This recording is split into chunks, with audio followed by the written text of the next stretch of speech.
Hello there. This is Freethought Forum, a program by the Atheist Society of Knoxville and the Rationalists of East Tennessee. I'm Joe Barnhart. And I am Marianne Barnhart. And we want you to know that if you don't believe in God, you are not alone. Right here in East Tennessee, you can find free-thinking atheists and agnostics. This is a show for them and people curious about living a life free of supernatural beliefs. Today's topic is secular marriages. Secular marriages. And it's a call-in show. While we go over a few announcements, we invite you to call in, and the number is there on the screen. So if you will, get a piece of paper, and we'll give you our email address later in the show. Now, Marianne, what about the Atheist Society of Knoxville? The Atheist Society of Knoxville is a fun meetup, often at a bar or eatery. Sometimes the Atheist Society even does karaoke. Tonight's meetup is at Barley's in the Old City. Stop in for a happy hour tonight, even as this show is broadcast.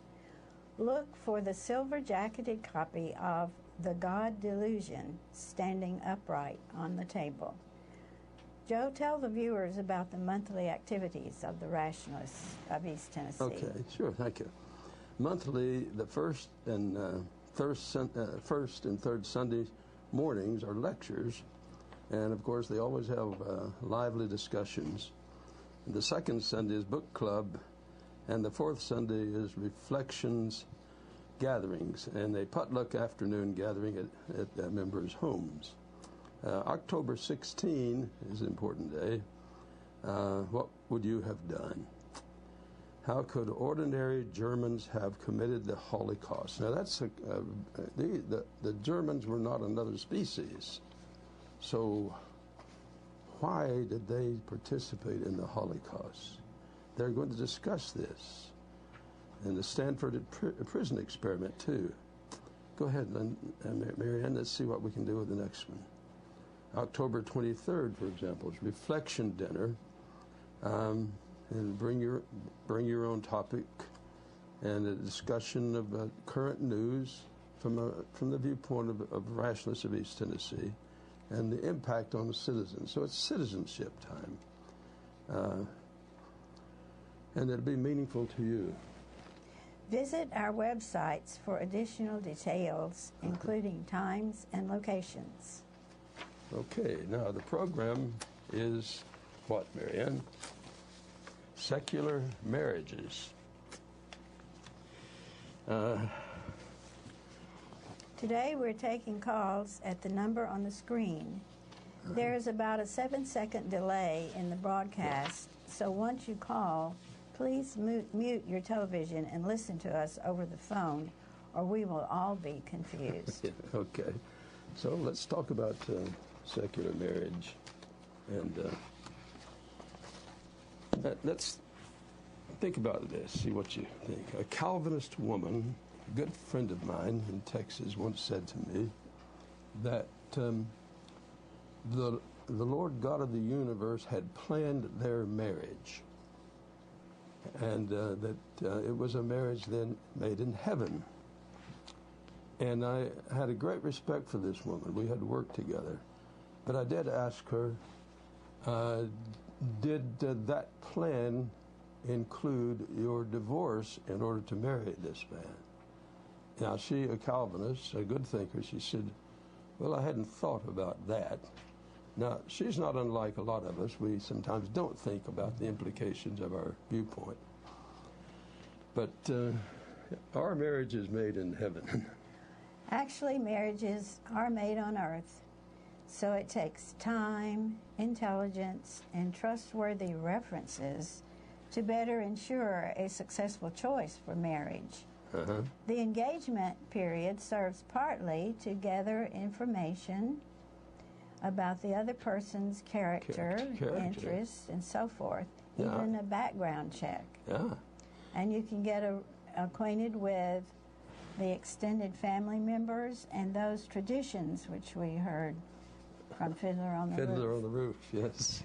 Well, now, it may sound strange to get references to get married. What we mean by that is that it's important before marriage to get the opinion of other people whose minds you entrust, who know this other person. Because people have been conned in marriage relationships. And so an engagement period is, and we believe an engagement is a wise, rational thing.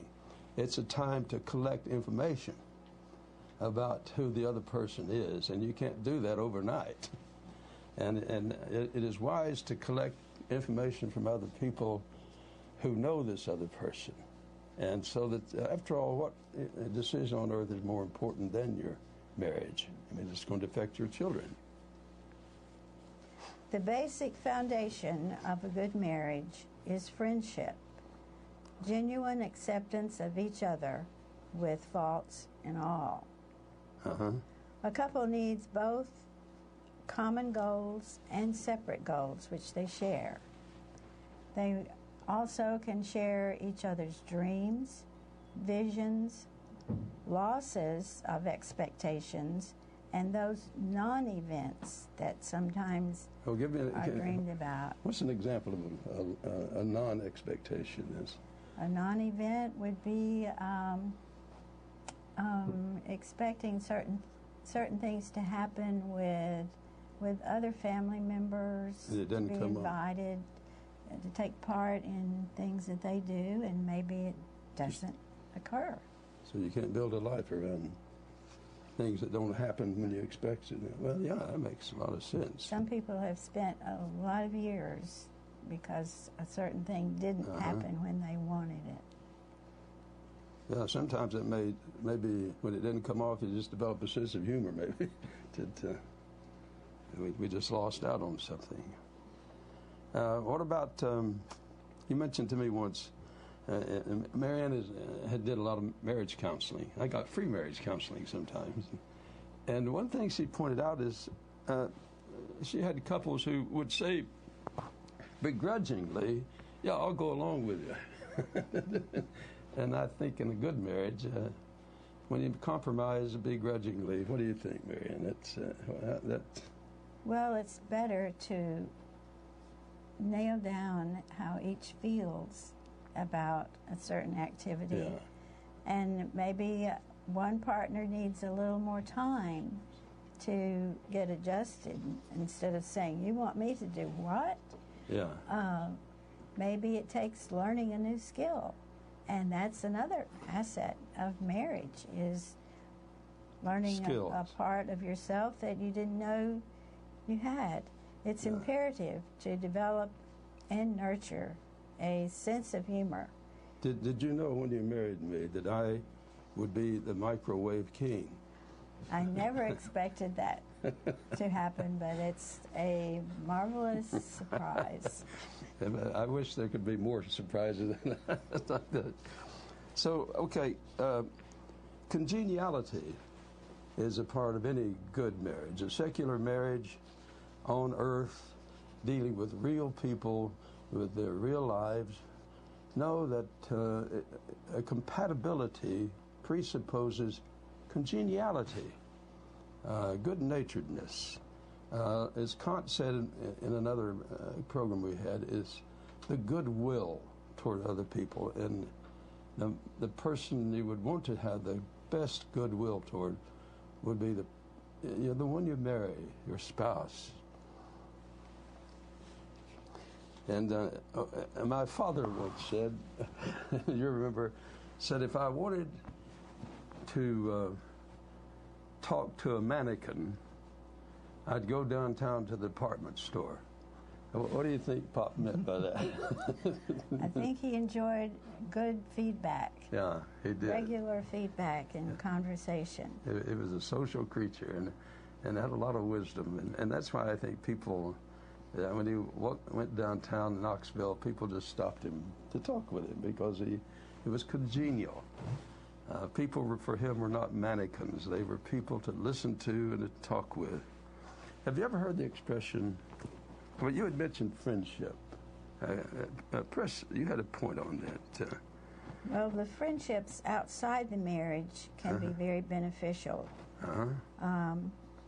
But you want to have friendships that are worthy of the spouse and those that don't detract or degrade the marriage. Yeah, that makes a lot of sense. So encourage each other in developing friendships, and that brings new ideas and activities to the marriage.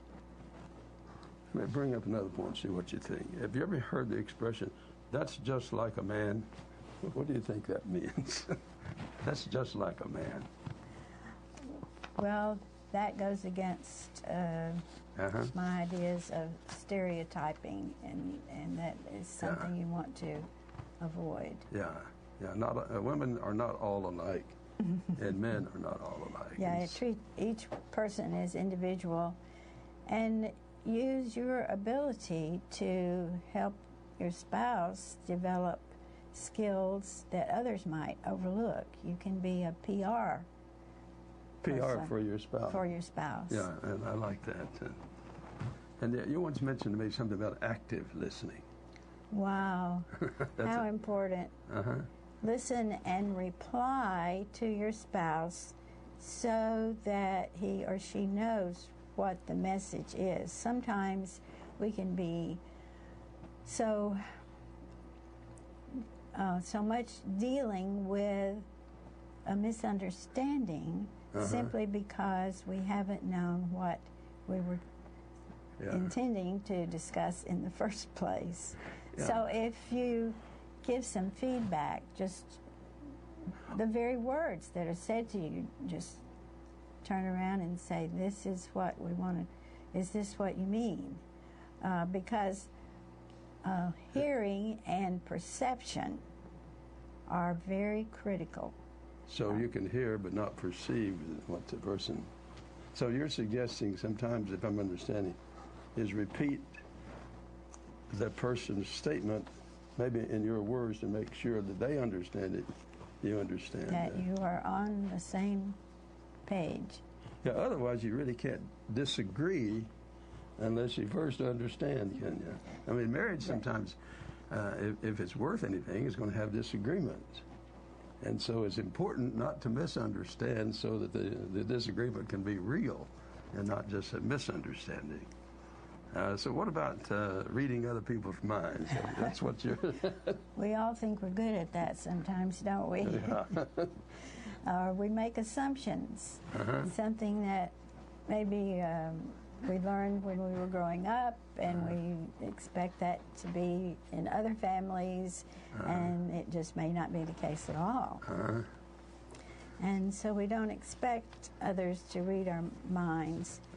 And it's also a good thing to avoid making demands or giving orders, and also to have a definite understanding if you have decided what the division of labor is going to be, know what is expected, and... Yeah, once, I see your point. Once the division of labor, then the job itself gives the command, not the voice of the other. Absolutely. Yeah, I remember, it just occurred to me, my mother would say, if it was my time to mop the floor, you need me to tell you where the spots are on the floor. And so I see what you're getting at, is let the job determine the command. Yes, and to avoid burnout, it isn't a bad idea to exchange these jobs sometimes and take turns. Well, yeah, that way you can appreciate what the other is doing sometimes if you exchange a job. Although, I must admit, even if we could do it, I don't think giving birth to a child is something I can handle. I was present once when and I had to sit down. The woman did just fine, but I didn't go through it too well. You once mentioned to me something about children before marriage, some kind of, when should the decision be made about children? Well, I think it is during the engagement that that can be discussed as to what may have been the idea, or some people have their dreams of what their family is going to be like from an early age. So, and you need to know what the other... Yeah, if they strongly disagree on that before marriage, that may be a reason not to marry, if they can't come to agreement. I mean, there's no shame for an engagement not to go through if you get enough information or decide this is not going to be a fruitful relationship. That would be a smart thing to do, is not have the marriage. Don't just say, well, we've gone thus far. I remember a couple saying, we're going to get married to see how it works. And I said, there's no it. There's you two. Cultivate your own garden. That's the only way it's going to work. What do you mean, Marianne? You referred to a couple, and one of them is an enabler. What do you mean by that? Well, it pertains often to an alcoholic family where someone has an addiction and the other person can't solve it. It has to be up to the one who is used to having the alcohol, or gambling, or maybe a spouse is a spendthrift. A spendthrift. Oh yeah. Tammy Faye was a spendthrift, by the way. That was a big problem she knew she had in her marriage. So, my sound thing is not coming on too well. Thank you. Okay, my question is that have you ever heard the idea that marriage will, if she'll just marry him, that'll settle him down?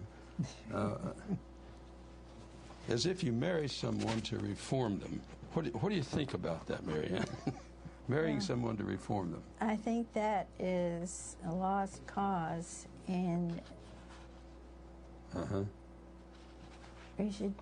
I think it's good to not plan to change the person after the marriage.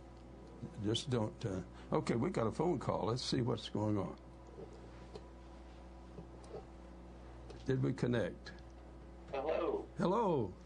Talk to us. This is Faithless Lord. Sorry I can't be with you guys today, but I've been watching. I heard about how Marianne did marriage counseling, and it got me to thinking if Marianne had experiences with counseling people with religiously mixed marriages who are having difficulty, and with respect to you encouraging people to talk through important things before marriage, like, number of children, that kind of thing. Have you ever had opportunities to counsel people on how they were going to deal with a religiously mixed marriage? Oh, most assuredly. That often comes up, and it gets especially crucial because each person may have family members that are deeply engaged in a religion, and they don't want to lose you from the fellowship. And so it's a working out of maybe taking part in some of the activities of the religion of each partner. In other words, you're kind of suggesting that they be open or willing to practice one another's religion. Yes. Well, now, I think, if I'm understanding the question, is to practice another person's religion. It doesn't seem to me to be taking either your own point of view or the other religion seriously. I guess by that I mean engage in their rituals. Go if you're Christian, you go to their Jewish rituals and vice versa. Marriages differ on that, don't they? I mean, some will do it and some won't. And I don't think we can set up a general rule on that, except to respect each member of the marriage, and they have to work it out. The real problem is the children. How are you going to raise your children? A Methodist, if you're a Methodist or a Catholic, that used to be a big problem. If you're Methodist, marrying a Catholic, or if you're a naturalist and a theist, how do you raise the children? And that's the bigger problem than with the marriage couple. The marriage couple. Has Mary Ann had any experience with counseling people facing those decisions? Quite often this has come up, and some people work it out by simply the husband continues to go to his church and the wife continues to go to her fellowship, and then they only occasionally join in the practices of the other. It can be very difficult with children, and let's say one believes in infant baptism and the other doesn't. That can take quite a bit of time to... Yeah. I've known some children that were put through a confirmation later when one spouse was not agreeable to sprinkling as an infant. And what about during a marriage, people change their religion or give it up? Or, or maybe one spouse will do it, but the other spouse won't. And that produces problems. And I think what you and I are suggesting, Mary Ann, is these things of communication, respect for each other, all of these are basic. And so when these kinds of problems emerge, then call on these kinds of attitudes and relationships that are basic, and work it out. And I think it's Tolstoy said all happy marriages are alike. He didn't get around too well. Happy marriages are greatly different from each other. He may have been able to say they have all some common factors. That would make sense, but they certainly are not all alike. You saw that. Well, I once counseled a number of people in a religion who practiced shunning if a member broke away from the fellowship, and that was a very difficult thing to work with families. I've had 8 or 10 people in a room at a time trying to work out how they were going to relate to one another if this couple decided to marry. Yeah. Wow, I guess I hadn't thought about a congregation shunning because of a marriage. Which congregations would do that? Well, we won't get into that, but there are. That is, in fact, that used to be more so than in the past than now, but it's still done. Okay. Well, hey, let me clear the line. I invite other people to call in and share their experience, maybe with mixed marriages, or what happens to a marriage that began with both believers and then maybe one falls away from belief. Let me say bye now. Bye-bye. Thanks. Thank you. On the finances? Oh, finances, yeah. In fact, statistically, that's a major reason for marital breakdown. Oh, it most certainly is. Oh, what kind of advice would you give me? Go ahead. Well, you want, as much as possible, you want to establish an open book policy with no secret accounts, and you hope if somebody has inclinations to always have a new car or things, then this has to be discussed very carefully, and both of the couple have to know what the money situation is and have due respect. That's where counseling. Not going overboard. Yeah. Now, counseling may be necessary in a situation because you can ruin a marriage by bad finances. I mean, that's statistically pretty safe statement. Can a narcissist be married? What do you think? I hope you're not going to say you're married to one. I think narcissists are in a world, of course, all their own, and it's hard to retrain someone. That would be a situation that you would be very careful to get into, because the narcissist is looking at the moon but only seeing me. Yeah, I'll be looking at the moon but I'll be seeing me. Right. Yeah, that's you can't really relate to a narcissist, can you? It's difficult without. Yeah.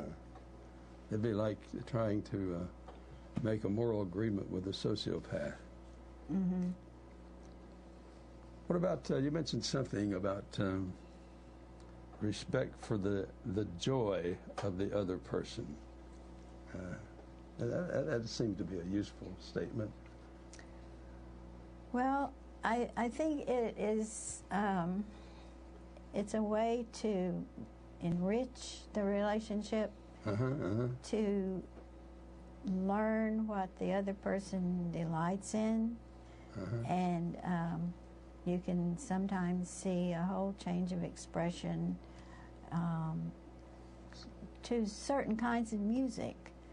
Couples don't always enjoy the same music, but it takes some time to... Okay, let's say I can't enjoy your kind of music. You're saying, if I'm understanding you, at least I can enjoy the fact that you're enjoying your music, and that doubles my joy. And I like that. Don't begrudge someone's joy.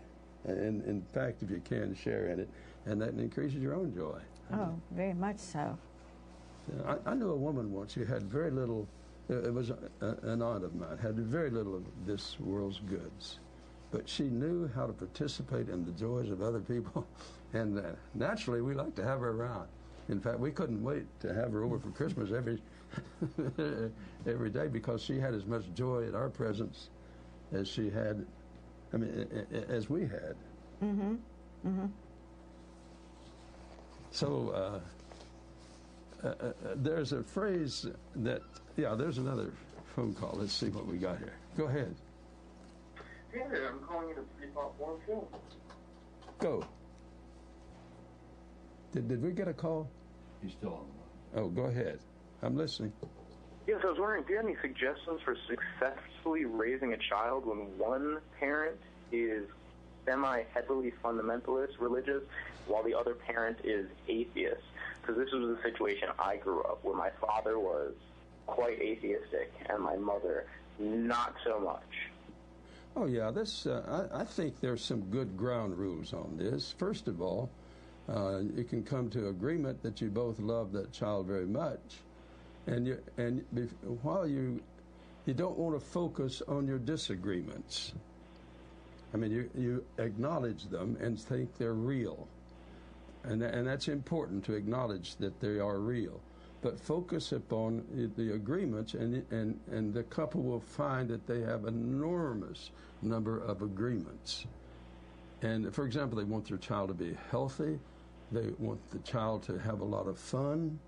They want the child to be disciplined. You can go on, and this is what most parents that are sane want. Whether they're atheists or Jehovah's Witnesses, they want these same things for their kids. And so that's why it would be useful for them to focus on their agreements and build bridges to each other. In fact, some of the best counseling books I've read in Marianne's library, you can't tell whether they're atheists or Hindus or Baptists, because the family values and principles are pretty much universal. In If you're going to raise kids, you want them to be safe and happy and secure, and you want them to think about their future. And that, what do you think? Well, I think there's a lot of information available now and stories that you can read with children to help them understand that there are other beliefs, and they can learn about others so they don't grow up thinking that everyone is just the way that they are, have grown up just. It would probably be good for parents to realize they probably don't believe the same way they believed when they were 8. So if you differ with your previous self and can say, well, that's okay, and maybe you can differ with your spouse, and that's okay too. Sometimes you don't want to marry yourself anyhow. You like disagreements sometimes. It's a nice challenge. And if I believed everything that came out of my mouth without Marianne ever challenging me, I might be a lunatic. You need other people's eyebrows, or Marianne has a way of looking like, are you sure you want to go this crazy way? And that's very useful. And so in raising children, we often should not argue in front of children. That's terrible. But we can communicate after the scene is over. And you mentioned sharing plans. I like that idea. Talk about that. And you mentioned even sharing pickles. Pickles from the funny paper. Okay. Have we got somebody on the phone? Yes, I'm actually still here. Well, let's have it. Let's get back with us. We didn't mean to talk you to death. The only issue was that slowly growing up, it's kind of a faux pas to even mention, I guess, my father's lack of religious belief. Yeah? It took a long, long time for me to actually fully realize why, my father was not at church with us. And once that happened, he slowly became a little demonized over time because he didn't have, an opposing religious belief to, take me to his church, his synagogue, or his place of worship. He was just kind of on the outskirts of it all. Yeah. It took quite a while for me to, actually come to terms with that and realize that, not everyone in my family was even religious, and this was when I was very young. So the information coming from that one parent was pushed kind of to the wayside because of the disconnect in religion. Oh, that's unfortunate. I mean, for one parent to do that to another. That's one advantage of going to a public school.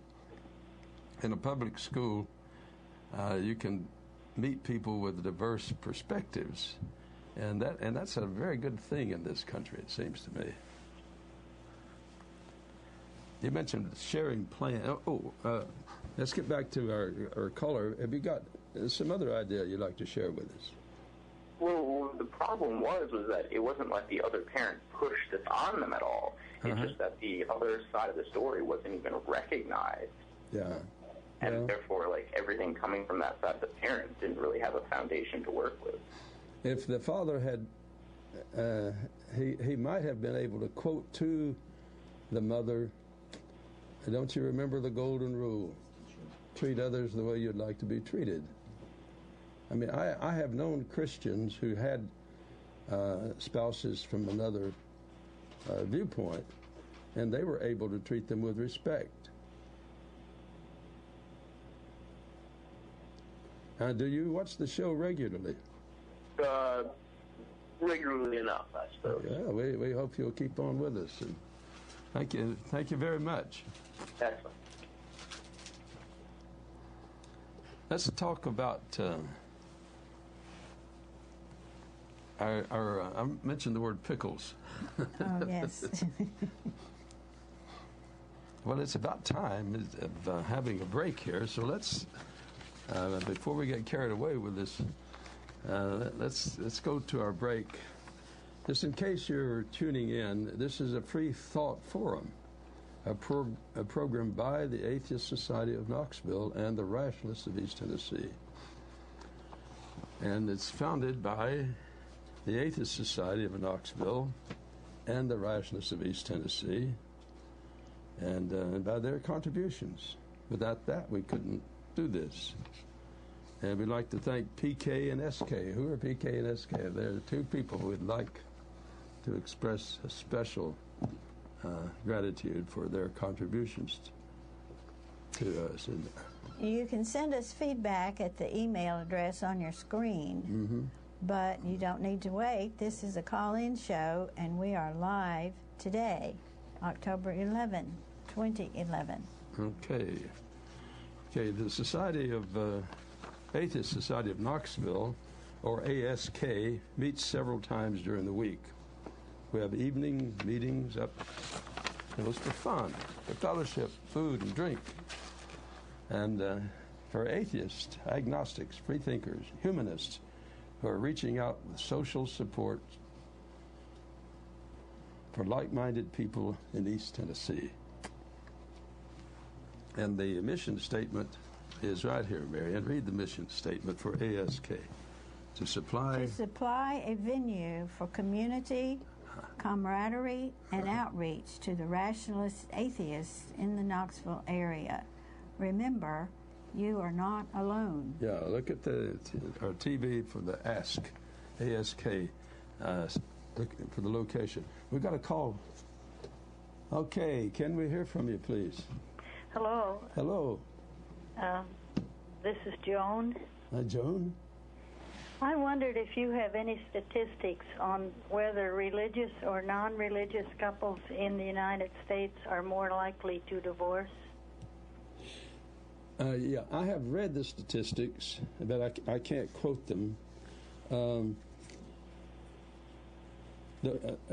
As a matter of fact, one place where I read it is I take all kinds of journals because I taught religion in American society, so I took a lot of journals from various religions, and one Baptist journal pointed out that they had a surprising high number of divorces among Southern Baptists, and that surprised them. I don't think. I think you could say that any group. Oh, okay. Let me do this. I remember in the 1960s, I interviewed a person at the Sunday School Board, I believe, at the Southern Baptist Convention, and he said, "Do you know we are having divorce seminars in it wasn't Ridgecrest, it was Glorieta, New Mexico. Seminars for divorced believers." That has been a major change in religions in my time, and I think it is. I don't think you can say being religious is going to save your marriage. That won't work. Being an atheist won't save your marriage. What Mary and I are talking about, the ingredients of marriage, I think, are the more likely things. And you and I already know what spins out of the golden rule and respect for other people. But the statistics I have read that surprised me, the religion does not at all reinforce people to stay together. So once the religion no longer excommunicates people for divorce, then once that happened, then there were more divorces. Yeah, and the reason for that, if you look at it from a marketing point of view, and that's not the only way to look at it, but from a marketing point of view, given the high rate of divorce in America now, churches are not going to grow if you excommunicate people who are divorced. I mean, and I think that far from saying they got the Lord's leadership to revise their opinion on this, I think marketing was a major factor in that, and also what I call secular ethics. I think you can make a case that humanistic ethics has had a big impact in helping people to understand how to have a decent divorce and how to have a decent marriage.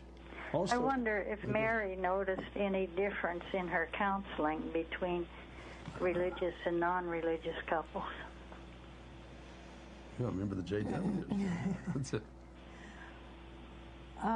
Well, I counseled a large number of people from a particular group who did not believe in divorce. Mm-hmm. And the same group also didn't believe in women having work outside the home. And some of the women found ways to talk with me privately about the wishes they had to get employment, to get to a place that it would be okay for them to go and get in the job market. And I think that has been a number of years ago, and I believe now that that is open, even in that group, to women having employment outside the home. But some of these things take a very long time because they have been written in all the literature put out by the major office of a particular group and those in leadership, it takes a while for the discussions to have impact on those regulations. Mm-hmm. Well, thank you very much for your answers, and I'll go back to listening to the program now. Thanks you very much. Thanks for listening. You mentioned, Marianne, something about mind reading, and I've been thinking about that. Mind reading is, in many ways, it is disrespectful, but it's not necessarily intentional. It's thoughtless, if you can pardon the pun. To read another person's mind is thoughtless because you don't listen. And listening is harder work. Would you agree? Listening can be very, very hard, and we jump quickly to how we think we would be feeling or experiencing something. And so I believe that we have a lot of rushing around, and people get lost in the process. I'm in favor of these new abilities we have for texting and getting information quickly, but I think we're going to lose by not spending time in the actual presence of a person, because there's a lot that is in we spend time in counseling trying to recognize what we learn from the body. The body language. Language. You can't do that too well in text messaging. That doesn't happen. Mind reading, in a way, is. I remember once hearing a couple say, "Okay, I don't need to give you my view. We'll just number my views." And so what he was saying is, nobody's listening to me. And I think all of us can feel that way sometimes, and that's why I think, if I'm understanding what you're saying, it is good to repeat, to let people know you do hear them. Mm-hmm. And nobody how many mothers have said, "Am I talking to the wall?" Oh, yes. Well, what about sharing dreams in marriage, or sharing heartache? Talk about that, would you? Do we share dreams enough? Well, I think there's a two-way thing on this. I've experienced in marriages to see that some people are hesitant to let the spouse know about a concern they have about their own health, for instance, or maybe a concern they have about the health of the spouse that hasn't been voiced yet. And sometimes it takes a while to be able to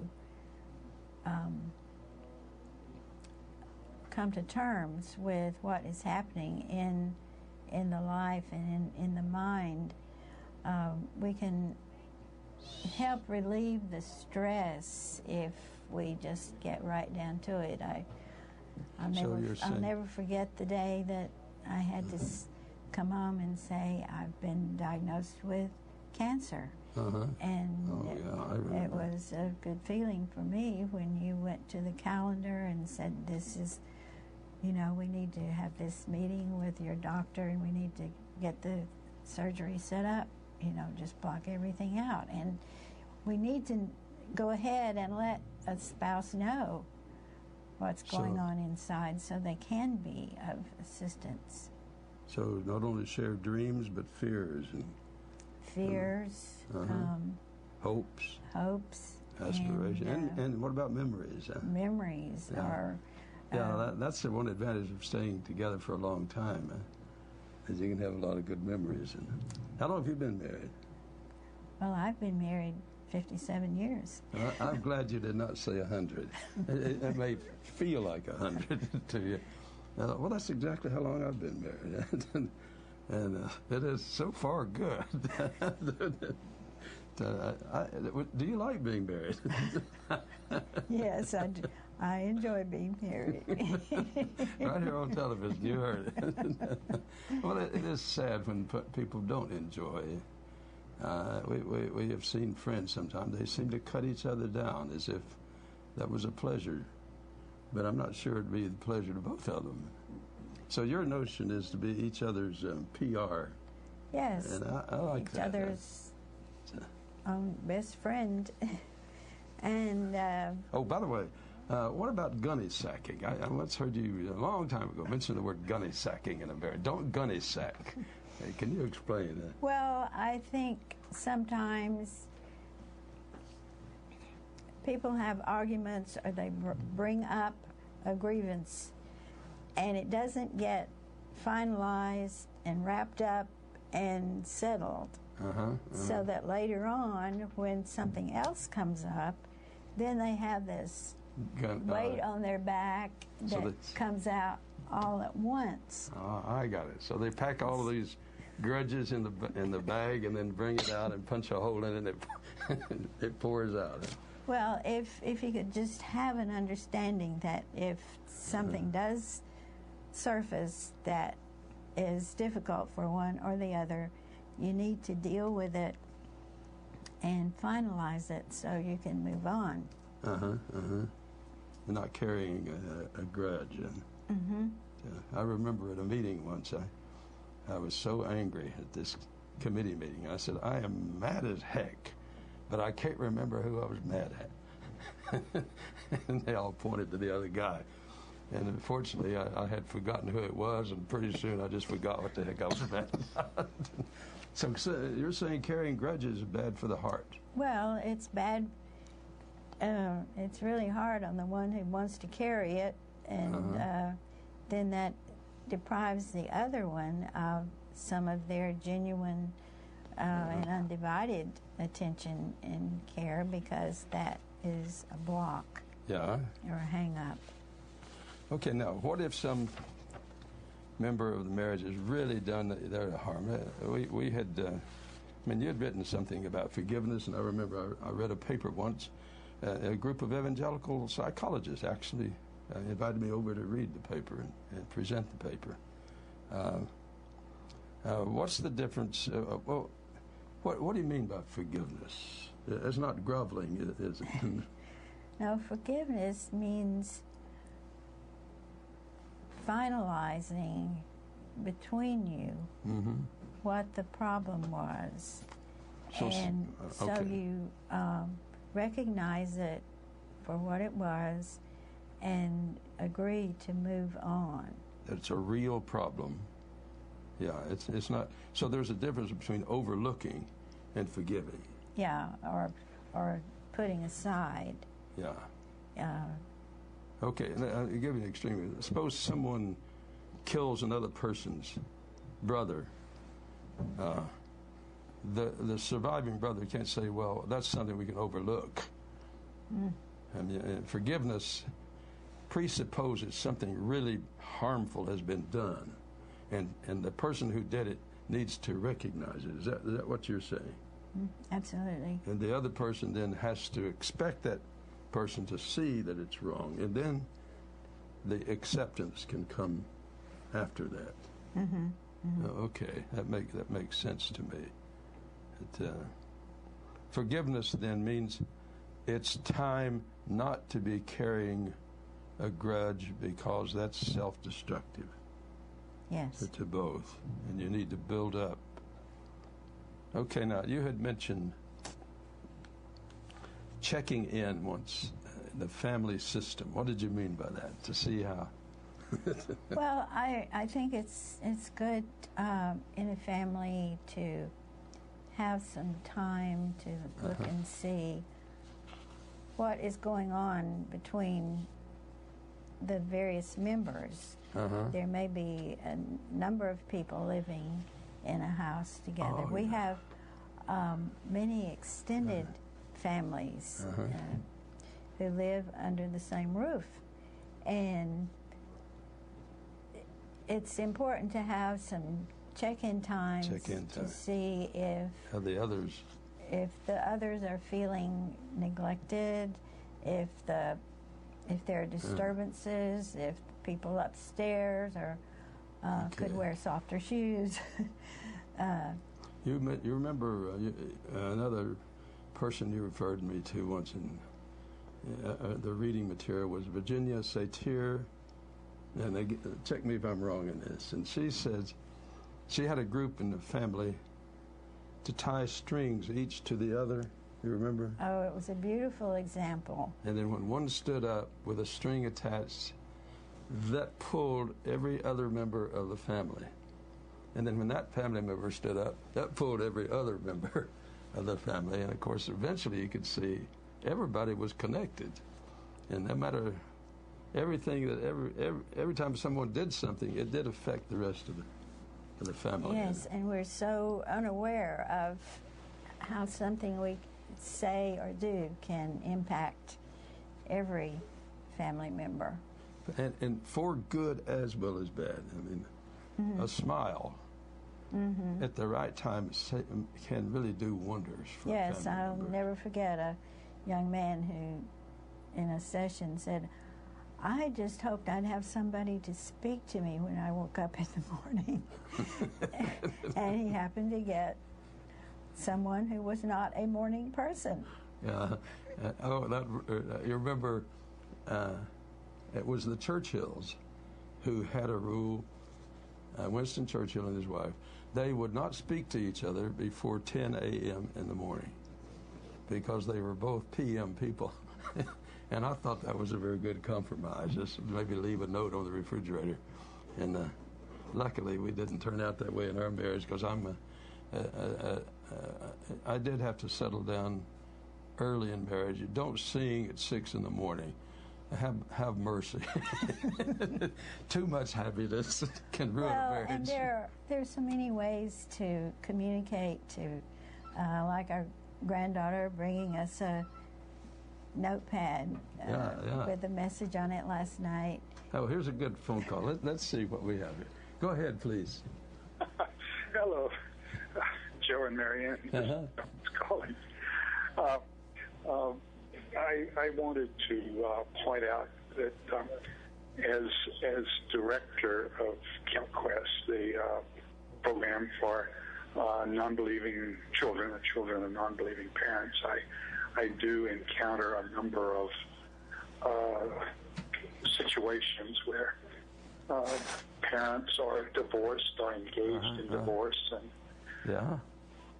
so there, as I was chatting with Lee here, that some of the predictors of marital problems might be difference in education, and so anyway, there was this mother who wanted to come to camp, with her young daughter, but her husband had become more fundamentalist and was then seeking a divorce. And she was in the situation where she was afraid to take her child to an atheist camp because the Kentucky courts may act unfavorably in custody matters.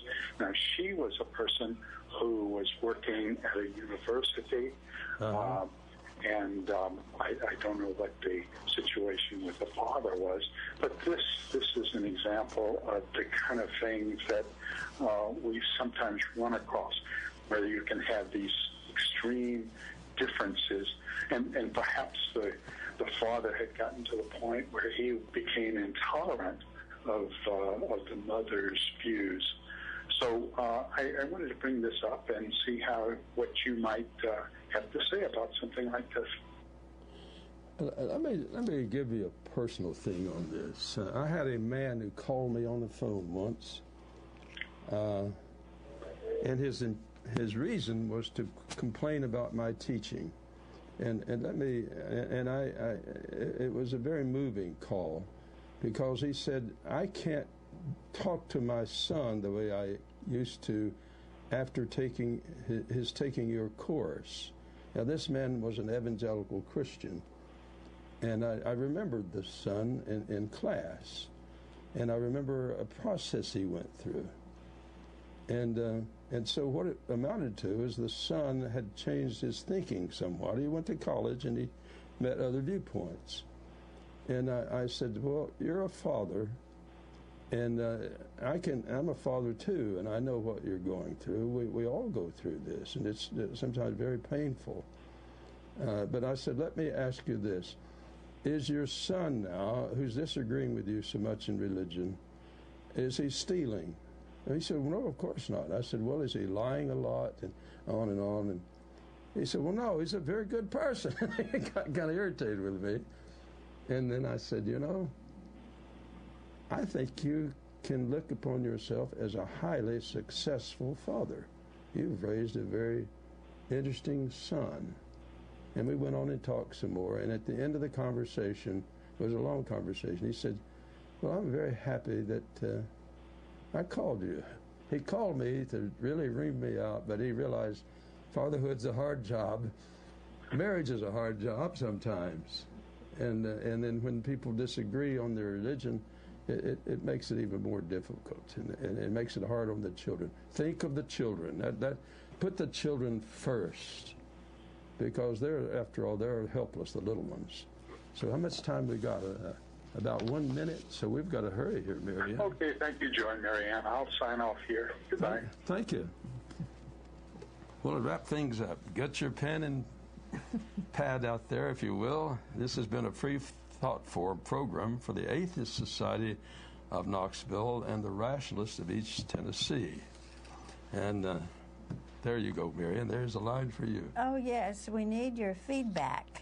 Leave voicemail at 865-272-9060 or email us at freethoughtforum@yahoo.com.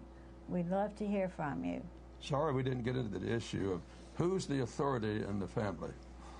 I'm the peanut butter jar authority. What are you, Mary?